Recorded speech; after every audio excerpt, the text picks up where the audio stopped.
14. I am currently studying at THCS for Global Alumni, and today, just as any other contestant here, I am giving a speech regarding the topic that I have randomly chosen a month ago, which is preserving the beauty of our cultural traditions.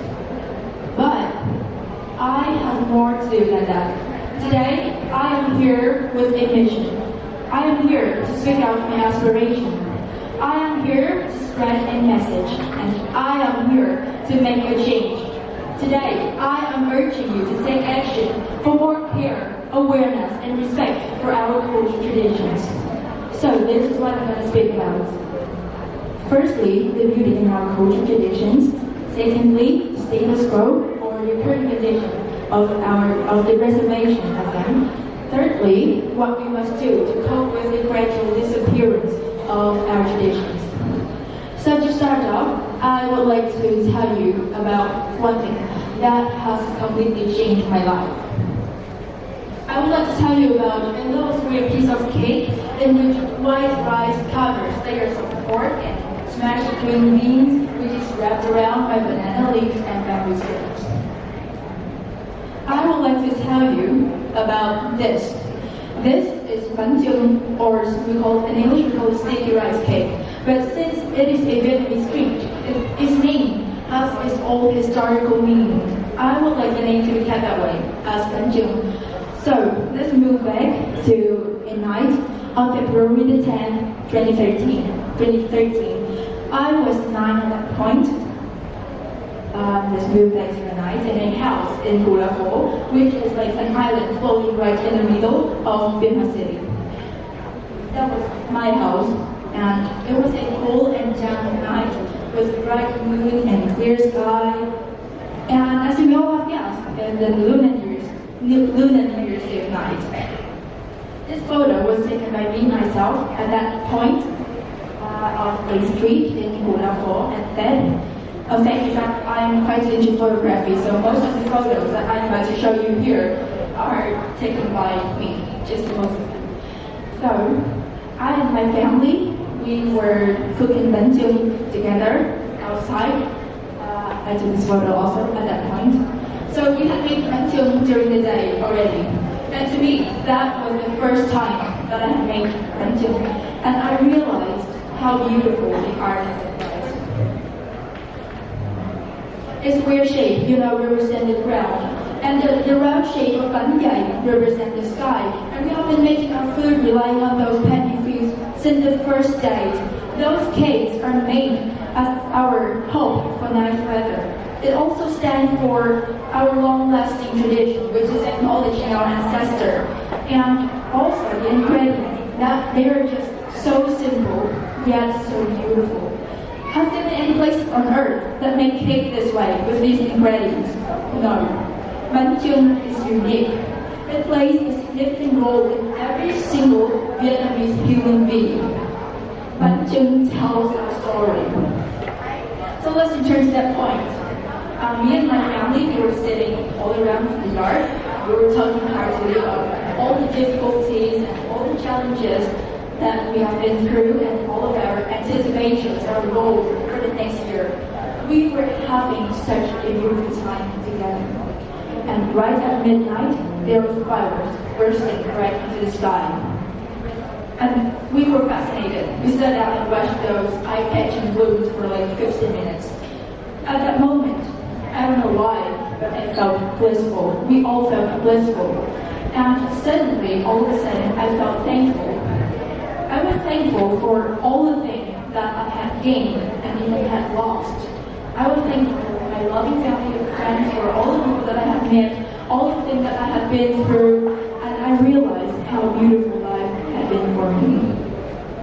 So, with those things being said, you can tell that this tiny cake has enriched my mentality, has enhanced the strong bond within my family.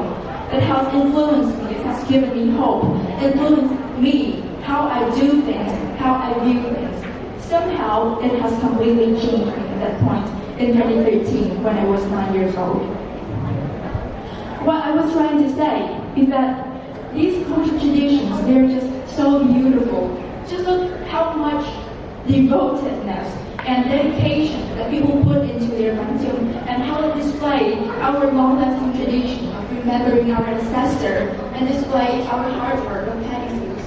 Just look how those New Year's Eve get people to look back and appreciate life.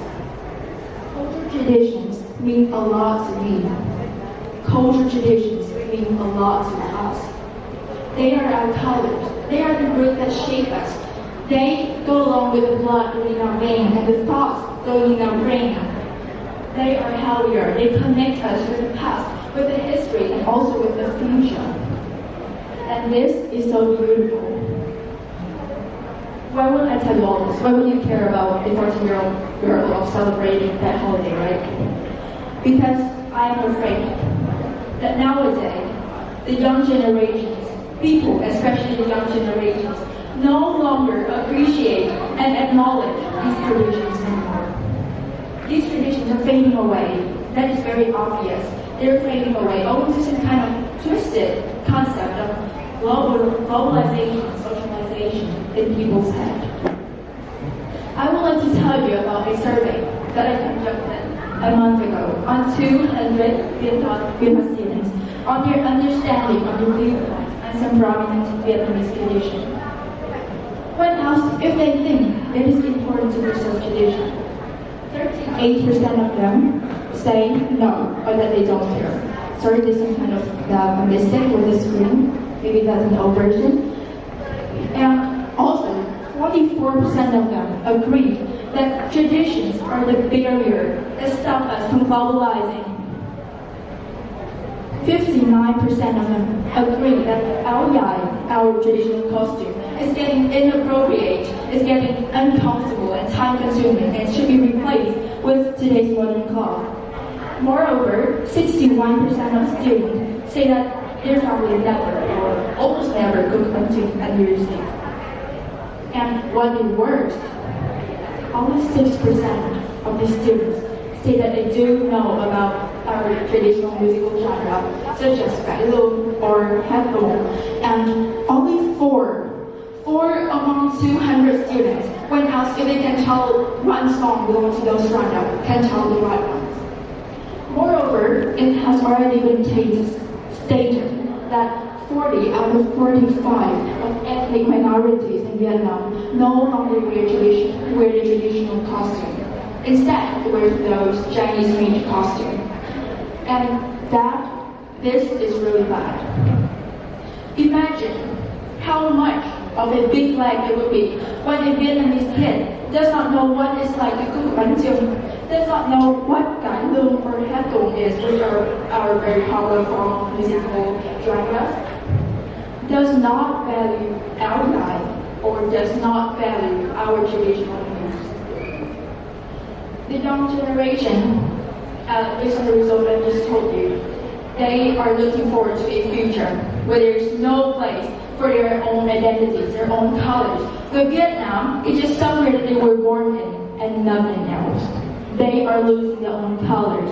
They don't see how much the traditions mean to us, and hence they don't feel the need to preserve tradition. And with this, how can our traditions stay? They can't, can they? I know that it's the 21st century right now, and we are globalizing with the whole world,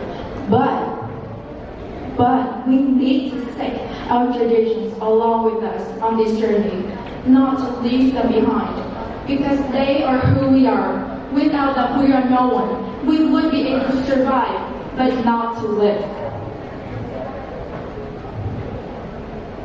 So here's the point. We need more care of the preservation of our cultural traditions, because they are our identities. They are the roots that shape us. They are who we are. They are our colors. We need them. We need a connection with the past, with the history, with all the occurrences, all the factors that make us today. We cannot let these things fade away. We can't lose them. We can't let these beauties fade away. We just can't. So, moving to the last part, what can we do to preserve our traditions? It's obvious, every single Vietnamese human being needs to maintain these traditions so that they will last long. But it's not not that only when you cook phở or you eat bánh chưng or your áo dài that you can reserve them. This can also be done by just simply gaining more understandings, by just spreading your knowledge with the community of the traditions, supporting them. And sometimes you can just wandering around your city and observing life to see that these beauties lie in every single corner of this hectic place. It is nowhere far away, it's just right in front of our very eyes. It is now time for us to ask, not why should I reserve the traditions, but what can I do to preserve my traditions? I've always been dreaming of a future where the modern harmonizes with the traditional beauties. Our traditions are here to stay, and I believe that with effort, we can make them stay. We are the young generation, and we are here to make a change. I believe that I can preserve my traditions. You can preserve our traditions, and together we can preserve the traditions. Thank you. Thank you very much, Puna, for your wonderful presentation. And now, let's listen to the questions from the judges. Okay, thank you, Puna. My question for you is, sorry, before I give you a question, I totally agree with you, like as a Vietnamese, we need to preserve our traditional, all our traditions. But I also believe like there are some cultural traditions that need to be developed, or at least to your understanding, to your way of thinking, that you should get it up. So can you name some and explain? I get your point. Thank you, Christian. So when I came here for this presentation, I also think of that. We all know about us Vietnamese, especially in the northern Vietnam. We eat dog meat, and we're not very civilized. We throw rubbish all over the place. We never make a line well when we're waiting for something. We have a lot of unhealthy and uncivilized behavior. But I thought when I made this presentation, I think those behaviors should not be considered as culture. They are behavior. Culture consists of behavior, but those behaviors should not be considered as our culture, because they're just something that happens at a certain point of time, and just maybe in a short amount of time. I believe that in the next 50 years we would not eat dog meat anymore, because right now we are debating very strictly about that already. So I don't think that those behaviors have enough factors to be considered as a tradition culture. Of course, we need to get rid of those, but I don't think that they are the cultures, our cultures. They don't have enough factors to be considered that are one. All right, so my question is,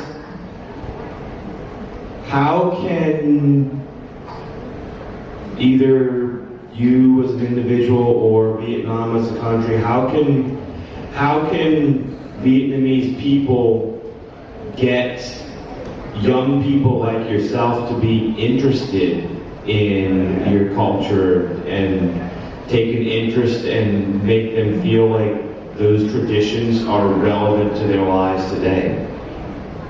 So I thank you for your question. I have already thought about this because I was also planning a way to popularize our cultural traditions to the youth today. And as I researched, there are some, in that book also, in that magazine also, there is some kind of way. They tell about something that enterprises that the youth today are doing, so as to get the young people interested in today's, in our cultural traditions. I have my art teacher. She is a student at an engineering school, at engineering university, and she is now doing such things. She is, do you know that kind of handbag that we make from bamboo strip? She is taking that she changed it a little bit so that it will fit in today's fashion style, and she sell them away with just a suitable prices. And by that, right now, when you go around the street in Vietnam, you can see some teenagers wear that brand. And it's not that it looks like some kind of old fashion. It looks very stylish. I mean, high fashion actually. Nowadays, they're trendy. They're getting trendy. And there are many other kinds of actions, many kind of things that people are selling that they combine the traditional way style with today's I would say trend, and they make things that still fit in with the old traditions, but it gets more interest from the young people. And I believe in such a way because it's really now making some changes in our society. I think that is a very suitable and proper way to spread more awareness and get people interested into our traditions. All right, well, I really enjoyed the photos you took yourself, as well as I thought the survey you conducted with the 200 people, that was really amazing to help with your presentation. So my question would be is, what would you say to a friend if they said, no, our traditions are not letting us globalize and we need to let them go? What would you say to them? So what you're meaning here is that people who think that various culture are the barriers of stars, we need to let them go to socialize with the world. So I would say that they're having very inappropriate prejudices, very wrong idea about this. And I would prove them that our traditions are something that will get us along in this process of globalization. Because imagine if when you meet people from all over the places, all over the world, but they are exactly the same to you. So there's no such thing that we call multicultural anymore. So I will get a friend to understand that we take pride in what we call cultural traditions. And cultural traditions are things that will get us more, like, we will get socialized with our international friends much more easily than he or she thought it would be. Thank you very much. Congratulations. Và bây giờ chúng ta sẽ cùng